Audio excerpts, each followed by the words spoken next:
Salam dalam keheningan, saudara-saudaraku yang dikasihi oleh Tuhan.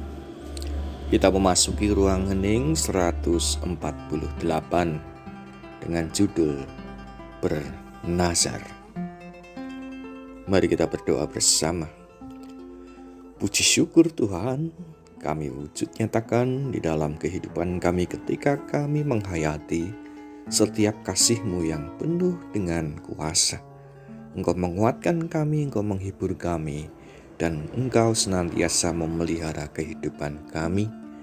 Saat ini kami akan menerima firman-Mu.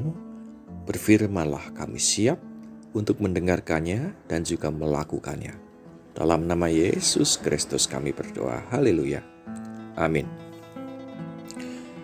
Pada saat ini kita akan belajar dari kitab Kejadian 28 ayat 18 hingga 22. Kejadian 28 ayat 18 hingga 22, demikianlah firman Tuhan. Keesokan harinya, pagi-pagi, Yakub mengambil batu yang dipakainya sebagai alas kepala dan mendirikan itu menjadi tugu dan menuang minyak ke atasnya. Ia menamai tempat itu Betel. Dahulu nama kota itu Luz.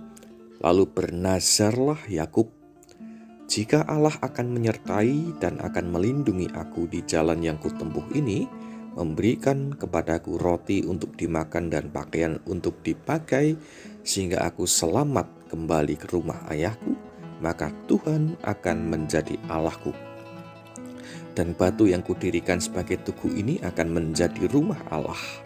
Dari segala sesuatu yang engkau berikan kepadaku, akan selalu kupersembahkan 1/10 kepadamu. Demikianlah firman Tuhan. Yang berbahagia kita yang menerima sabda Allah dan yang melakukannya. Salam sehat dan bahagia saudara-saudaraku yang dikasihi oleh Tuhan. Bolehkah orang Kristen itu bernazar? Sebenarnya kalau kita membaca Alkitab kita, ada banyak tokoh di dalam Alkitab yang melakukan nazar di hadapan Tuhan. Seperti bacaan kita pada saat ini, Yakub bernazar jika kelak Tuhan melindunginya dan memberkatinya di sepanjang perjalanan sampai ia selamat pulang ke rumah ayahnya. Yakub bernazar bahwa Tuhan akan menjadi Allahnya serta ia akan membangun tugu sebagai rumah Tuhan dan juga memberikan perpuluhan atas harta yang dimilikinya kepada Tuhan. Inilah bagaimana Yakub membangun nazarnya di hadapan Tuhan. Nazar adalah bentuk syukur kita atas penyertaan Allah. Namun seringkali nazar itu dipahami secara negatif, seolah-olah kita memaksa, mengancam Tuhan. Inilah yang harus dihindari. Ketika bernazar, bukan kemudian Tuhan yang harus menuruti apa yang menjadi keinginan kita. Namun dalam bernazar kitalah yang harus konsekuen dengan janji kita di hadapan Tuhan. Saudaraku yang dikasihi oleh Tuhan, jadi hendaklah nazar itu dipahami dengan benar sebagai ungkapan syukur kita di hadapan Tuhan. Janji kita harus kita tepati, harus kita penuhi kelak ketika Tuhan memberikan apa yang menjadi permohonan kita. Namun ketika Tuhan tidak memberikan ataupun belum memberikan sesuatu yang kita inginkan, jangan kemudian kita meninggalkan Tuhan. Nazar akan menguatkan iman kita jika kita menjalaninya dengan benar. Amin. Mari kita berdoa bersama. Sungguh kami bersyukur atas firman yang kami dengar pada saat ini, bagaimana nazar adalah bagian yang penting untuk kami menghayati akan tuntunan-Mu, akan tetapi seringkali kami melakukan atau menerima nazar ini dengan cara-cara yang tidak baik. Akan tetapi kami mengingat di dalam Alkitab ada banyak tokoh dan salah satunya adalah Yakub yang bernazar.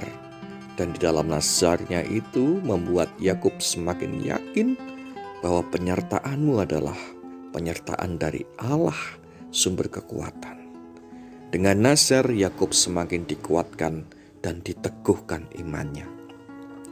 Tuhan, firman yang kami terima pada saat ini kiranya dapat menguatkan kami, menyegarkan iman rohani kami, dan dapat kami lakukan dalam kehidupan ini. Tuhan, saat ini kami menyerahkan kehidupan kami. Berkatilah Tuhan setiap permasalahan, pergumulan yang tidak mudah kami jalani, terkhusus di masa pandemi ini. Berkatilah keluarga kami, jagailah, lindungilah dengan kekuatan, kesehatan, dan damai sejahtera. Berkati juga Tuhan, apa yang menjadi pergumulan di tengah-tengah gereja kami, persekutuan di tengah-tengah gereja kami, kiranya Engkau memberikan kekuatan, penyertaan, dan juga tuntunan agar kami dapat saling menguatkan satu dengan yang lain di dalam persekutuan di gerejamu. Kami pun saat ini menyerahkan kehidupan bersama-sama di tengah masyarakat.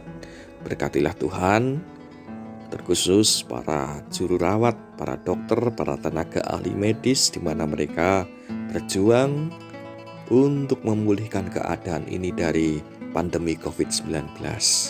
Demikian pula dengan bagaimana hadirnya vaksin. Kiranya Engkau memberkati agar vaksin itu dapat benar-benar menguatkan kami, memulihkan kami, dan memberikan harapan dalam kehidupan kami. Terima kasih Tuhan, kami serahkan pergumulan kami pribadi lepas pribadi, harapan kami pribadi lepas pribadi. Kiranya Engkau sendirilah yang menuntun kami dengan karya Roh-Mu yang kudus.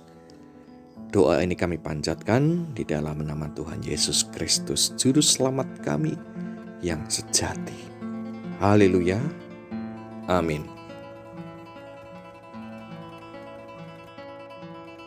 Demikianlah kita telah bersama-sama merenung di ruang hening. Dan sampai jumpa di ruang hening selanjutnya. Tuhan memberkati kita semua.